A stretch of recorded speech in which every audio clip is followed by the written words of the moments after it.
नमस्कार बच्चों, इस YouTube चैनल पर राजेश सर आपका स्वागत करते हैं।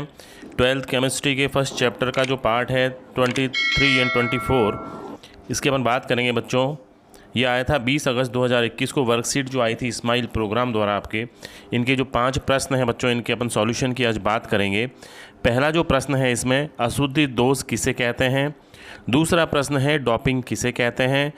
अर्धचालक की परिभाषा लिखिए। चालक ठोसों की चालकता का मान कितना होता है और धात्विक चालक तथा विद्युत अपघटनी चालक में अंतर स्पष्ट करें। बच्चों ये 5 प्रश्न हैं जिनके आंसर आपको बताए जाएंगे ताकि आप अपनी नोटबुक लिख सकें। ठीक है बच्चों, तो आइए देखते हैं इनके आंसर्स क्या क्या हैं जो वर्कशीट भेजी गई थी आपको।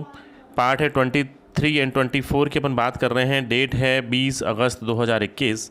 पहला प्रश्न है, अशुद्धि दोष किसे कहते हैं। ठीक है बच्चों, तो इसका जो आंसर है देखिए, अशुद्धि दोष क्या होता है कि वह दोष जिसमें क्रिस्टल में अन्य पदार्थ की अशुद्धियाँ मिला दी जाती हैं, यानी अन्य पदार्थ जब उसमें मिला दिए जाते हैं जिससे क्रिस्टल में रिक्तिका उत्पन्न हो जाती है। इससे क्रिस्टल का घनत्व कम हो जाता है परंतु आवेश जो होता है वो अपरिवर्तित रहता है, यानी आवेश में किसी तरह का कोई परिवर्तन नहीं होता है बच्चों।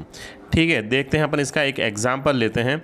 उदाहरण है इसमें कि NaCl में कुछ स्ट्रोंशियम क्लोराइड की अशुद्धि मिला दी जाए तो क्रिस्टलन होते समय कुछ जालक स्थलों पर सोडियम प्लस जो आयन है के स्थान पर स्ट्रोंशियम प्लस 2 आयन्स आ जाते हैं। इस प्रकार एक स्ट्रोंशियम प्लस 2 के जालक में स्थान ग्रहण करने से 2 सोडियम आयन्स जो होते हैं, Na आयन्स जो होते हैं, वो निष्कासित हो जाते हैं।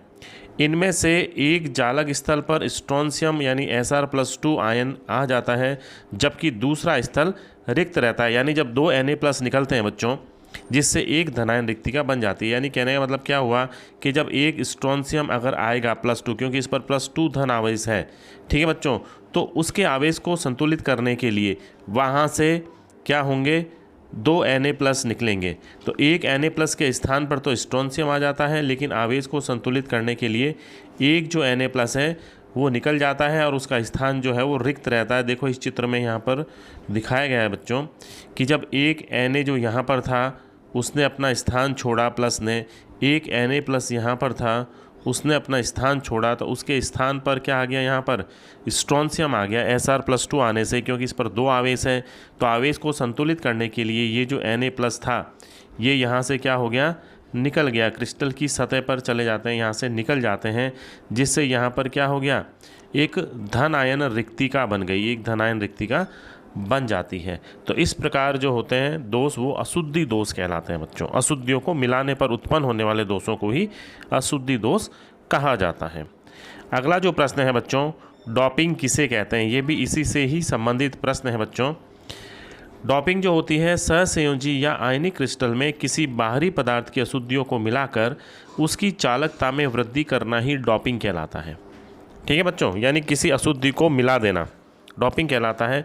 इस विधि द्वारा सहसंयोजी क्रिस्टल जैसे कि सिलिकॉन तथा जर्मेनियम जो होते हैं, उन क्रिस्टलों को विद्युत चालक या अर्धचालक बनाया जाता है। इसी प्रकार आयनिक क्रिस्टलों में भी विद्युत चालक के गुण उत्पन्न किए जा सकते हैं, यानी डोपिंग के माध्यम से हम उनमें चालकता उत्पन्न करते हैं। ठीक है बच्चों, प्रश्न नंबर 3 है बच्चों, अर्धचालक की परिभाषा लिखिए। यानी ऐसे पदार्थ जिनकी विद्युत चालकता चालकों और कुचालकों के मध्य की होती है अर्धचालक कहलाते हैं। इनकी चालकता की कोटि जो होती है 10⁻⁻6 से 10⁻4 प्रति ओम प्रति मीटर होती है। उदाहरण इनके हैं जर्मेनियम तथा सिलिकॉन व्यापारिक स्तर पर उपयोग लिए जाने वाले महत्वपूर्ण अर्धचालक हैं। तो बच्चों ये अर्धचालक की कंप्लीट परिभाषा है। अगला प्रश्न है बच्चों, चालक ठोसों की चालकता का मान कितना होता है। तो इसका मान जो होता है 10⁻4 से 10⁻7 प्रति ओम प्रति मीटर होता है। फिर बच्चों 5वां प्रश्न है, धात्विक चालक तथा विद्युत अपघटनी चालक में अंतर स्पष्ट करें। देखो बहुत ही अच्छा प्रश्न है बच्चों ये। तो इसमें अंतर देखते हैं क्या क्या अंतर होते हैं दोनों में। पहला अंतर है कि इसमें विद्युत धारा का प्रवाह इलेक्ट्रॉन की गतिशीलता के कारण होता है, यानी इलेक्ट्रॉन जो होते हैं उनकी गतिशीलता के कारण ही इसमें विद्युत का चालन होता है। जबकि बच्चों इसमें विद्युत धारा का चालन आयनों की गतिशीलता के कारण होता है, यानी आयन जब गतिशील होते हैं तो ही इसमें विद्युत धारा का चालन होता है। अगला जो अंतर है बच्चों इसमें, सेकंड अंतर अपन देखते हैं, इसमें विद्युत का चालन ठोस तथा गलित दोनों अवस्थाओं में होता है, क्योंकि इलेक्ट्रॉन से होता है इसलिए ठोस तथा गलित दोनों ही अवस्थाओं में होता है। जबकि इसमें विद्युत का चालन ठोस अवस्था में नहीं होता।